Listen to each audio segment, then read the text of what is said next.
भाई जो गुरु बचन पे डट गे, कट गे फंद 84 के। आप लोगों को विश्वास के लिए कहीं किसी के मन में शंका ना रह जाए कि भाई सतगुरु रामपाल जी अपनी पुस्तक में यूं ही लिख रहे हैं हमको भ्रमित करने के लिए, क्योंकि चाहे हिंदू हो चाहे मुसलमान हो, ये मुल्ला मौलवी किसी को सच्चाई बताते नहीं तो फिर इनका धार्मिक धंधा खत्म हो जाएगा, इनकी रोजी रोटी पे संकट आ जाएगा। और आम मुस्लिम आम हिंदू बेचारा इन ग्रंथों को कभी पढ़ता नहीं, कभी सच्चाई से वो परिचित नहीं हुआ।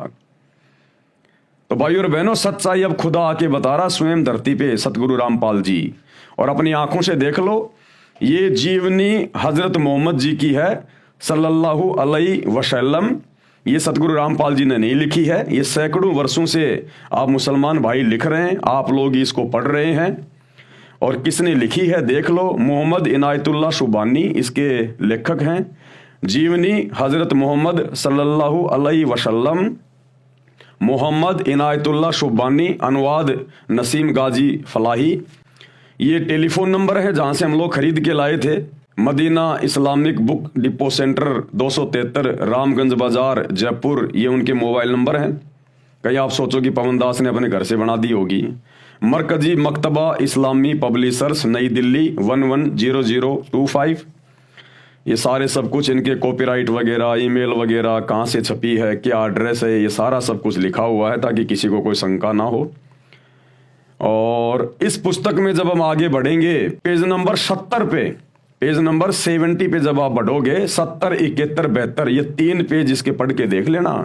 जिस समय हजरत मोहम्मद जी के ऊपर शैतान के द्वारा, उस डुप्लीकेट अल्लाह के द्वारा आयतें नाजिल की गई थी जब्राइल फरिश्ते के माध्यम से, तो क्या हालत हो गई थी बेचारे की हजरत मोहम्मद की। मन में तरह तरह के विचार गूंजने लगते, आपको अपने बारे में शक होने लगता कहीं मैं मानसिक रोगी तो नहीं। बेचारी की ये हालत हो गई थी, डर के मारे हजरत मोहम्मद सोच रहा है कि कहीं मैं पागल तो नहीं हो गया, कहीं मैं मानसिक रोगी तो नहीं हो गया। अरे भगवान अगर, खुदा अगर किसी को मिलेगा और अपना ज्ञान देगा, आयतें उतारेगा, तो ऐसी हालत हुआ करती है क्या भगत की, जैसी बेचारे हजरत मोहम्मद की हो गई।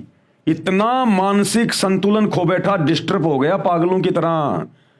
उसकी जीवनी में लिखा जा रहा है, क्या कह रहे हैं, मन में तरह तरह के विचार गूंजने लगते, आपको अपने बारे में शक होने लगता कहीं मैं मानसिक रोगी तो नहीं, कहीं मुझ पर भूत प्रेतों का कोई असर तो नहीं है। अरे भूत प्रेतों का ही तो असर था। ये शैतान, मुसलमान जिसे अपना अल्लाह समझते हैं, ये भूतों का सरदार ही तो है, ये प्रेतों का सरदार ही तो है शैतान। कहीं भूत प्रेतों का कोई असर तो नहीं। आपने अपनी बीवी खदीजा को सारा हाल सुनाया, दिल पर जो बीत रही थी वह भी बताया।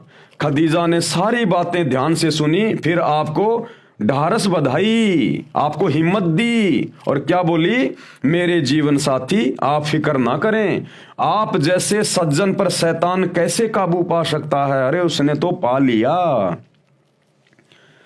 फिर जब रमजान आया तो आप सलल यानी हजरत मोहम्मद जी पहले की तरह फिर गुफा में चले गए, हर चीज से कटकर चिंतन मनन और इबादत में लग गए। इबादत करता किसकी बेचारा, इबादत करने को थी नहीं उसके पास में। किसी समय घर वाले भी आ जाते, वे आपको देखकर अपनी आंखें ठंडी करते और कुछ खाना पानी रख जाते। यानी गुफा में जाके, हीरा की गुफा में जाके और समाधि लगा के बैठ जाया करता था, क्योंकि ये अच्छी आत्मा थी, ये शंकर जी के लोक से आई हुई आत्मा थी। हजरत मोहम्मद जी शंकर जी के गण थे, तो इनको भक्ति करने की वो तड़फ थी, लेकिन मार्ग इनको मिल नहीं रहा था। हर चीज से कटकर चिंतन मनन और इबादत में लग गए। किसी समय घर वाले भी आ जाते, वे आपको देखकर अपनी आंखें ठंडी करते और कुछ खाना पानी रख जाते। बेचारे घर वाले आ जाते और देख जाते कि हाँ भाई भगत जी ठीक ठाक बैठे हैं, कोई दिक्कत ताकत नहीं है इनको फिलहाल, तो घर वाले भी थोड़ा सब्र करते। गरीब और जरूरतमंद भी आते रहते, आप उनकी भी मदद करते। इसी तरह रमजान के कुछ दिन बीत गए। एक दिन आप सलल गुफा में आराम कर रहे थे, सुबह का सुहाना समय था। अचानक एक फरिश्ता दिखाई दिया। अब वो जबरील आ गया, शैतान के द्वारा भेजा गया फरिश्ता। अचानक एक फरिश्ता दिखाई दिया, बहुत ही खूबसूरत और हसीन फरिश्ता, हाथ में हसीन रेशम का एक टुकड़ा भी था। बोला पढ़ो। अब वो जिब्राइल नाम का फरिश्ता आया और हजरत मोहम्मद को बोला पढ़ इसको। अब हजरत मोहम्मद बेचारा अनपढ़, क्या पढ़े भाई? वो बोला साहब मुझे तो पढ़ना नहीं आता। तो उस फरिश्ते ने हजरत मोहम्मद को डराया, धमकाया, उसका गला दबाया और जबरदस्ती उसका सीना चाक करके वो आयतें उसके अंदर डाली। आप सल्लल्लाहु घबरा गए और फरमाया मुझे पढ़ना नहीं आता।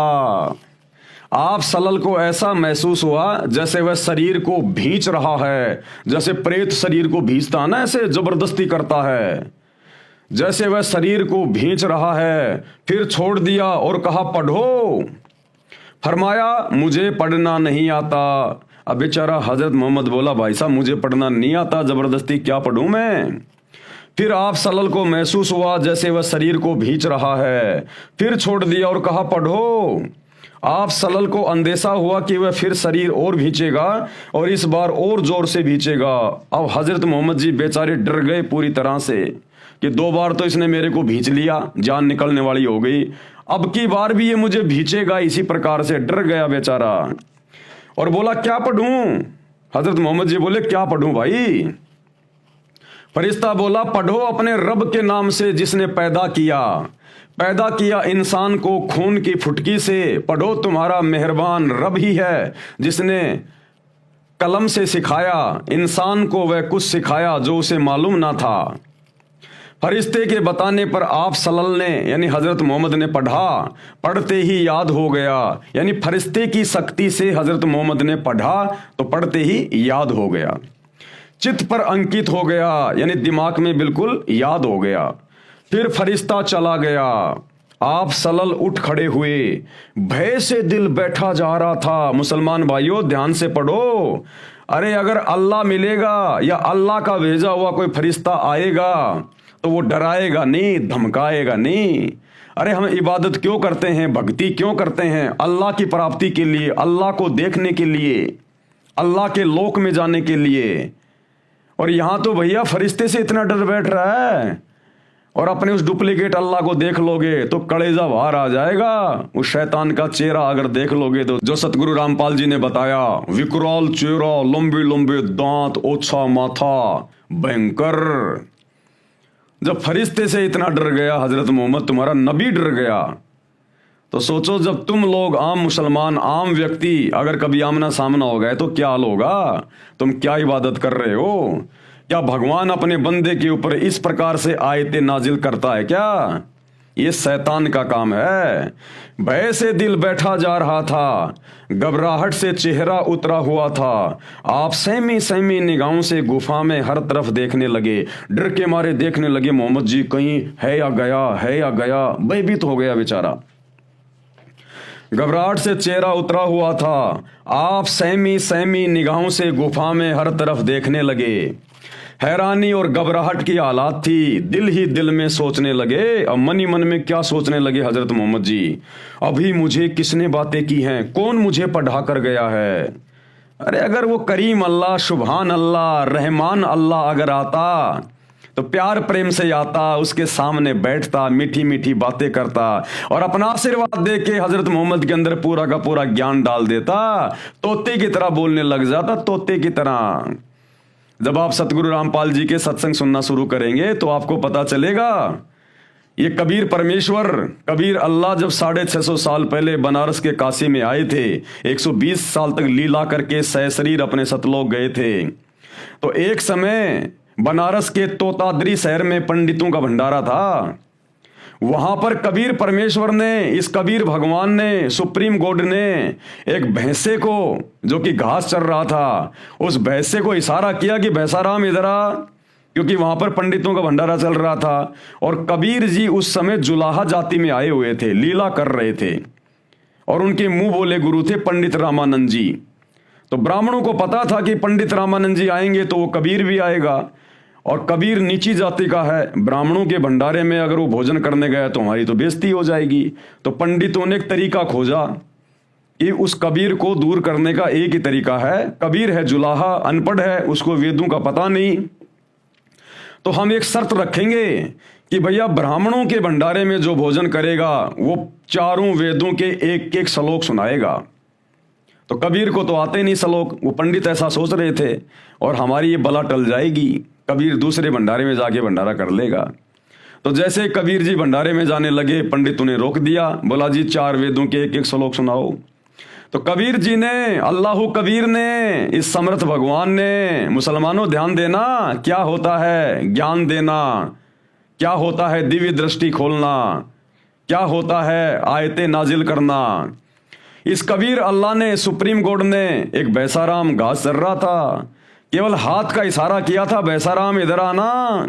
उनको तो हाथ का इशारा करने की भी जरूरत नहीं थी, लेकिन वो तो उन पंडितों को दिखाने के लिए परमेश्वर ने कहा बैसाराम इधर आ। तुरंत वो बैसाराम, वो भैंसा तुरंत आ गया और खड़ा हो गया अपने परमेश्वर के सामने।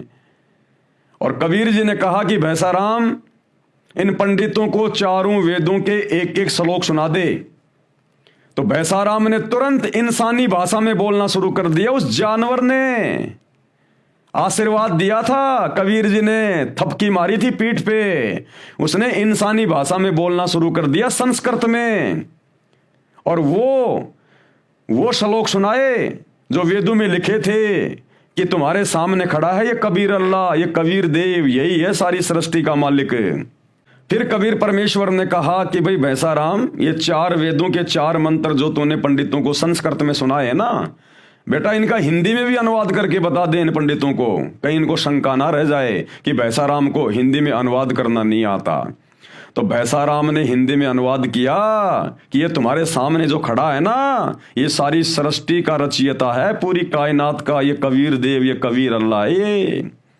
उसके बाद वो पंडित बिल्कुल शर्मिंदे हो गए और कबीर जी से उपदेश लिया, अपनी भक्ति शुरू कर दी। अरे तो वो कबीर भगवान, वो सुप्रीम गॉड, वो ओरिजिनल अल्लाह जब एक जानवर को, एक भैंसे को आशीर्वाद दे के संस्कृत बुलवा सकता है इतनी आसानी से, तो बताओ फिर हजरत मोहम्मद जी को यदि वही अल्लाह, सुप्रीम गॉड, अल्लाह कबीर यदि आयतें नाजिल कर रहा था या अपने फरिश्ते के माध्यम से करवा रहा था, तो उस अल्लाह ने भैया अपने बंदों को डराने की, धमकाने की, भयभीत करने की जरूरत नहीं है। ये शैतान था जो हजरत मोहम्मद जी को आयतें नाजिल करवा रहा था, और इसका यही तरीका होता है। जो गुरु बचन पे डट गे, कट गे फंद 84 के, कट गे फंद 84 के, कट गे फंद 84 के।